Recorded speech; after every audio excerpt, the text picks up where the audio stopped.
Assalamualaikum warahmatullahi wabarakatuh.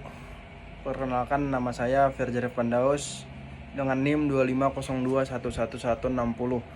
Pada video kali ini saya akan mempresentasikan materi mengenai manajemen sumber daya manusia, khususnya membahas 4 proses utama, yaitu perencanaan SDM, rekrutmen seleksi, serta pelatihan dan pengembangan SDM. Next, tujuan pembelajaran. Apa yang akan Anda kuasai setelah presentasi ini?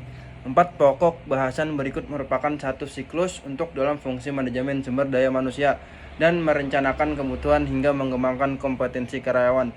Yang pertama, ada perencanaan SDM, yang memahami bagaimana perusahaan merencanakan kebutuhan tenaga kerja. Yang kedua, ada perencanaan dan perekrutmen SDM, bagaimana perusahaan mencari calon karyawan yang sesuai.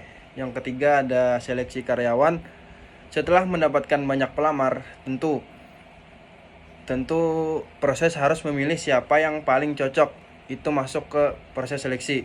Dan yang keempat, ada setelah karyawan diterima, ternyata prosesnya belum selesai. Mereka tetap perlu dilatih dan dikembangkan supaya kemampuan mereka terus meningkat.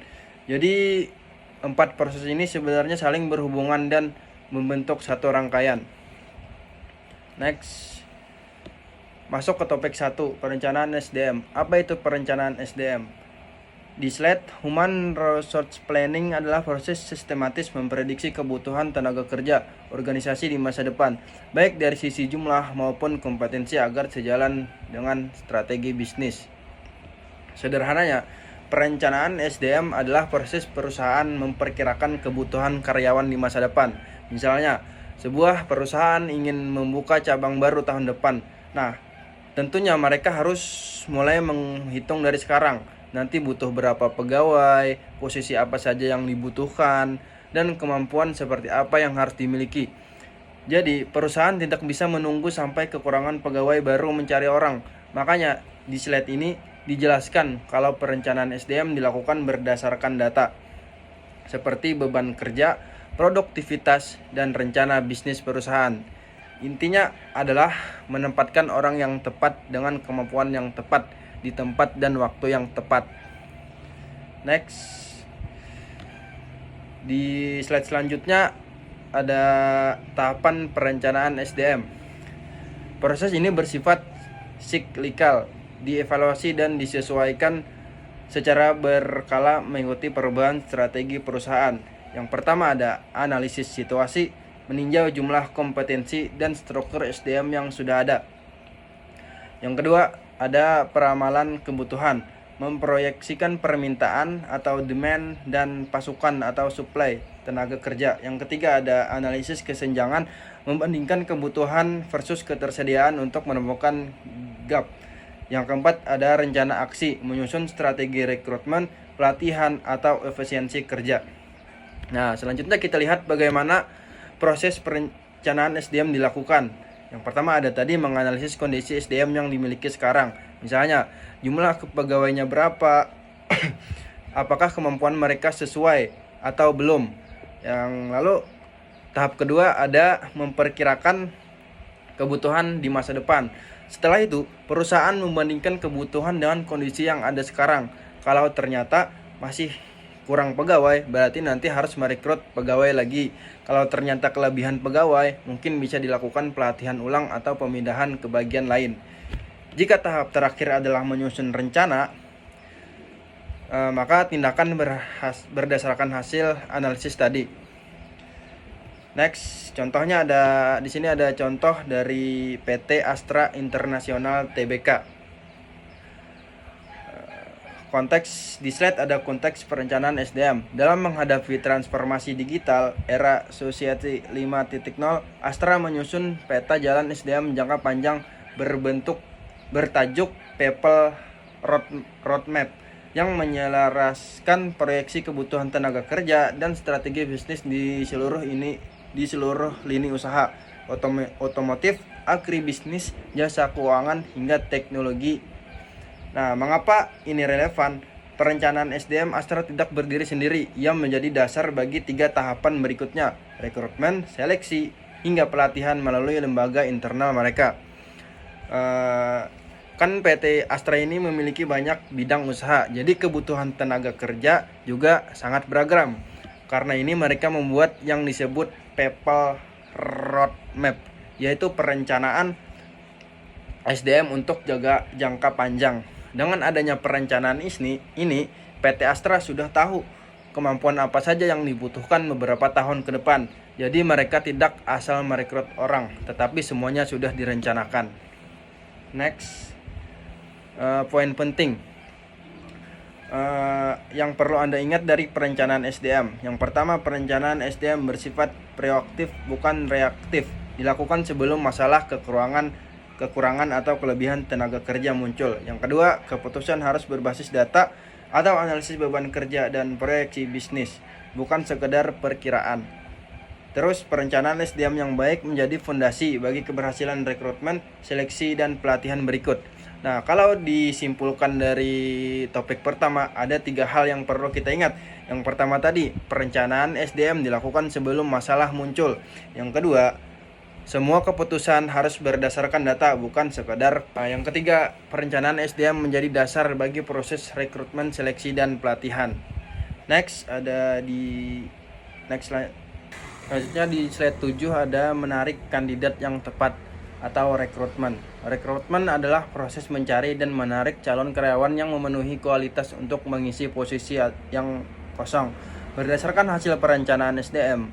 Yang pertama ada sumber internal, promosi, rotasi, atau referral yang karyawan sudah ada. Yang kedua ada sumber eksternal, job portal, kampus, media sosial, agen tenaga kerja.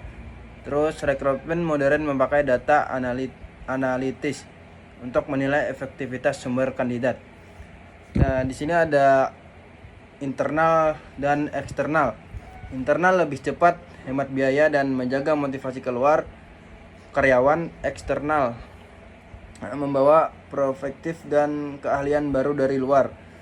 Prinsip rekrutmen yang baik menghasilkan banyak pilihan kandidat berkualitas, bukan sekedar banyak pelamar. Nah, selanjutnya kan tadi kita masuk ke proses rekrutmen. Kalau tadi perusahaan sudah tahu membutuhkan pegawai, sekarang di slide 7 pertanyaannya adalah bagaimana cara mencari orangnya. Nah, itulah yang disebut rekrutmen.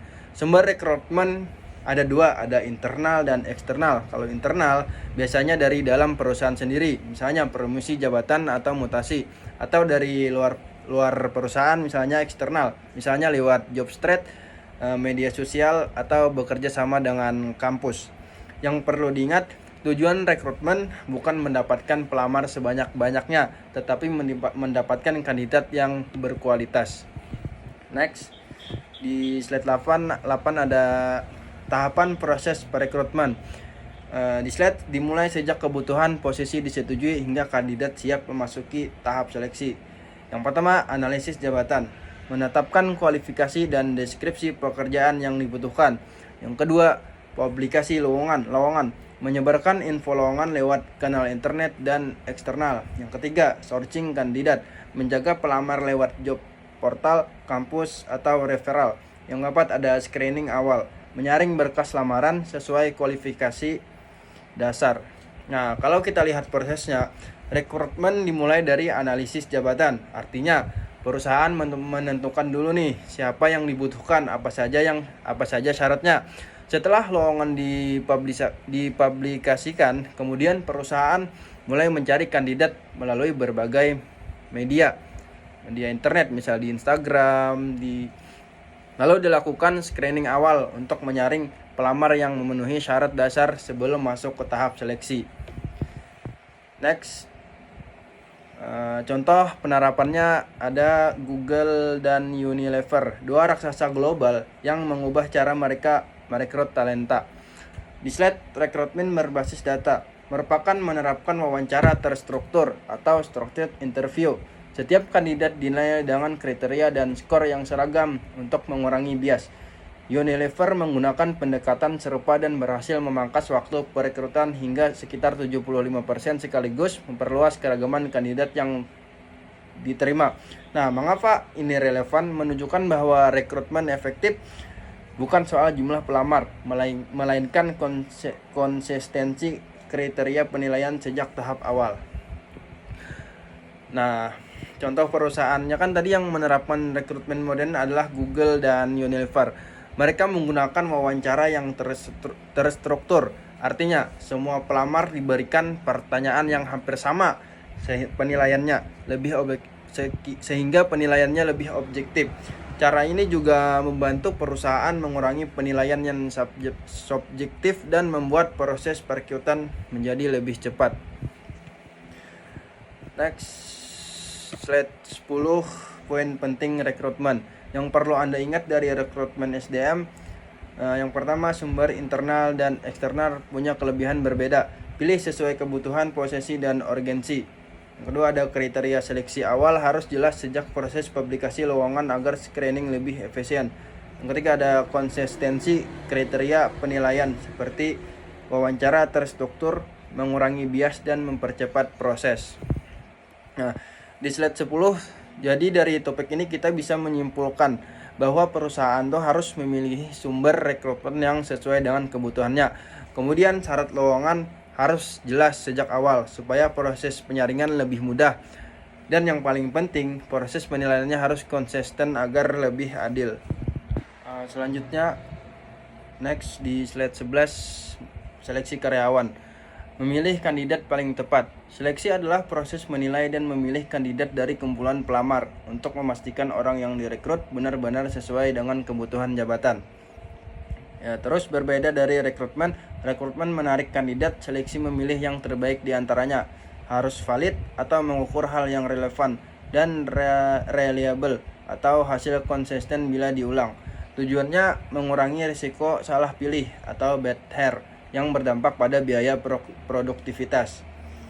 Rekrutmen mengumpulkan sebanyak mungkin kandidat berkualitas, seleksi menyaring hingga tersisa satu kandidat tersebut.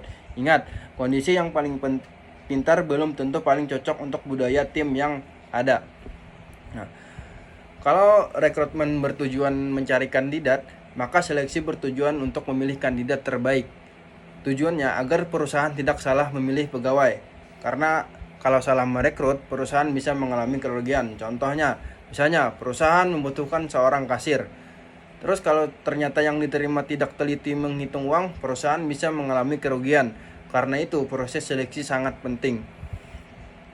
Next di slide 12 ada seleksi karyawan.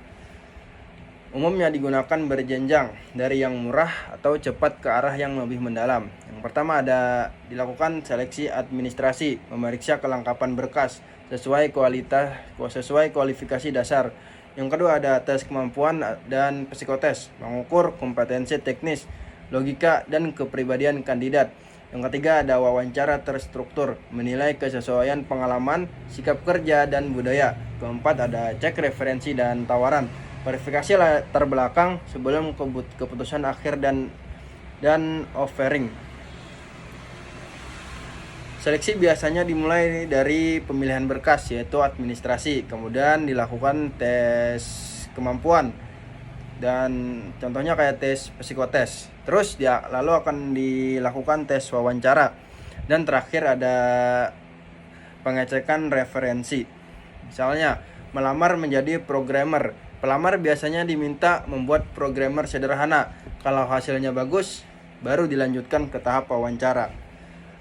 Next ada slide 13. Contoh penerapan Jeffpost.com. Portal online AS yang dikenal karena budaya kerja unik dan seleksi berbasis kecocokan budaya. Seleksi berbasis budaya, Jeffpost menjalankan wawancara cultural fit yang bobotnya setara 50% dari keputusan akhir seleksi. Kandidat bisa sangat kompeten secara teknis, namun tetap ditolak bila tidak sejalan dengan nilai perusahaan.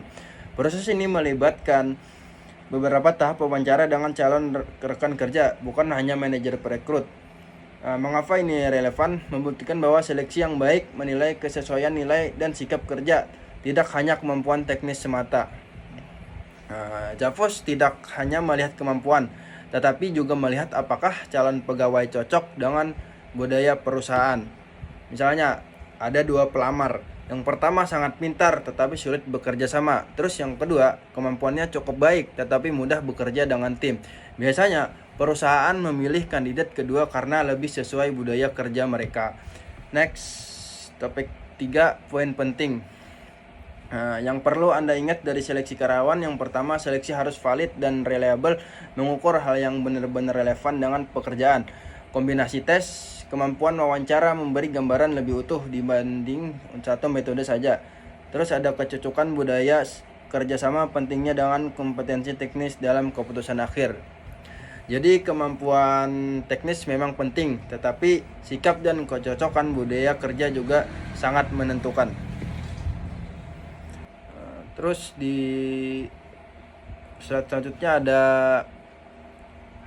meningkatkan kompetensi berkelanjutan. Pelatihan berfokus pada keterampilan untuk pekerjaan saat ini. Pengembangan berfokus pada kesiapan karyawan menghadapi tanggung jawab masa depan. Yang pertama ada pelatihan atau training jangka pendek spesifik pada tugas atau alat kerja tertentu. Yang kedua, pengembangan atau development jangka panjang, membangun kepemimpinan dan karir. Yang ketiga ada siklusnya, analisis kebutuhan, desain program, pelaksanaan, evaluasi hasil. Training versus development. Training atau pelatihan fokus tugas saat ini, hasil terukur cepat. Development atau pengembangan fokus potensi dan karir jangka pendek. Kuncinya, evaluasi hasil pelatihan wajib dilakukan agar investasi SDM terbukti efektif. Setelah karyawan diterima, perusahaan harus meningkatkan kemampuan mereka. Disinilah pentingnya pelatihan dan pengembangan. Pelatihan lebih fokus pada pekerjaan yang sedang dilakukan, sedangkan pengembangan biasanya bertujuan mempersiapkan karyawan untuk tanggung jawab yang lebih besar di masa depan. Next, slide 16. Ada metode pelatihan dan pengembangan. Organisasi biasanya mengombinasikan beberapa metode agar pembelajaran lebih efektif. Yang pertama ada on the job training, belajar langsung sambil bekerja didampingi superior atau senior. Yang kedua ada mentoring atau coaching, bimbingan personal dari karyawan senior atau pemimpin. Yang ketiga ada off the job training, kelas, workshop atau simulasi di luar tempat kerja rutin. Terus ada e-learning dan digital, pembelajaran mandiri lewat platform online kapan saja. Pelatihan bisa dilakukan dengan berbagai cara. Misalnya yang pertama tadi ada belajar langsung saat bekerja atau on the job training. Bisa juga tadi yang kedua bisa juga melalui mentoring dan senior, kemudian mengikuti seminar atau workshop, dan kemudian perusahaan yang menggunakan e-learning karena lebih fleksibel. Selanjutnya di slide 17, contoh penerapan ada di GE dan Astra. Mereka memiliki pusat pelatihan khusus untuk mengembangkan kemampuan para karyawan. Artinya, perusahaan bisa besar tidak hanya fokus mencari karyawan yang hebat, tetapi juga terus membina mereka agar berkembang. Di slide ada 2 pelatihan korporat legendaris atau global, satu dari Indonesia. Pusat pengembangan talenta. General Electric mengembangkan pusat pelatihan Crotonville dengan jenjang kursus kepemimpinan bertingkat dari Foundations of Leadership hingga Executive Development Course. Di Indonesia, Astra International punya AMDI atau Astra Management Development Institute yang mendidik karyawan dari berbagai lini bisnis agar bisa menduduki posisi strategis. Mengapa ini relevan? Menunjukkan bahwa pengembangan SDM efektif butuh sistem berjenjang dan berkelanjutan, bukan pelatihan sekali jalan. Next, ada di slide 18 poin penting yang perlu Anda ingat dari pelatihan dan pengembangan. Yang pertama ada pelatihan menjawab kebutuhan hari ini. Pengembangan mempersiapkan karyawan untuk peran masa depan. Yang kedua ada kombinasi metode atau on the job, mentoring, e-learning lebih efektif daripada satu metode tunggal. Yang ketiga ada evaluasi hasil pelatihan penting agar investasi SDM dapat dipertanggungjawabkan secara bisnis. Nah, jadi yang perlu diingat adalah pelatihan bertujuan meningkatkan kemampuan saat ini, sedangkan kemampuan pengembangan mempersiapkan karir di masa depan. Dan setiap pelatihan harus dievaluasi supaya perusahaan tahu apakah pelatihan tersebut benar-benar berhasil. Dan yang terakhir ada slide 19, kesimpulan. 4 tahap 1 siklus SDM yang utuh. Perencanaan, rekrutmen, seleksi, dan pelatihan bukan 4 fungsi terpisah, melainkan rangkaian yang paling menopang dalam mengelola sumber daya manusia organisasi. Yang pertama, perencanaan, yaitu menentukan kebutuhan tenaga kerja. Yang kedua ada rekrutmen, yaitu mencari kandidat. Yang ketiga seleksi, yaitu memilih kandidat terbaik. Dan keempat pelatihan dan pengembangan, yaitu meningkatkan kemampuan karyawan. Yang pertama tadi perencanaan, yaitu kita harus menentukan kebutuhan apa yang kita butuhkan dalam perusahaan. Yang kedua akan dilakukan ada yang namanya rekrutmen, yaitu mencari kandidat. Setelah dilakukan rekrutmen, masuk ke tahap seleksi, yaitu memilih kandidat yang terbaik. Dan yang terakhir setelah dilakukan seleksi, pelatihan dan pengembangan, yaitu meningkatkan kemampuan karyawan. Nah, keempat proses ini saling berkaitan. Jika perencanaannya baik, maka rekrutmen akan lebih tepat. Jika rekrutmennya baik, seleksi akan lebih mudah. Dan setelah mendapatkan karyawan yang tepat, perusahaan perlu mengembangkan kemampuan mereka agar tujuan organisasi dapat tercapai. Oke. Demikian presentasi yang dapat saya sampaikan mengenai manajemen sumber daya manusia. Terima kasih atas perhatiannya Bapak. Mohon maaf apabila ada kekurangan. Saya siap ikut UAS. Saya tutup dengan wassalamualaikum warahmatullahi wabarakatuh.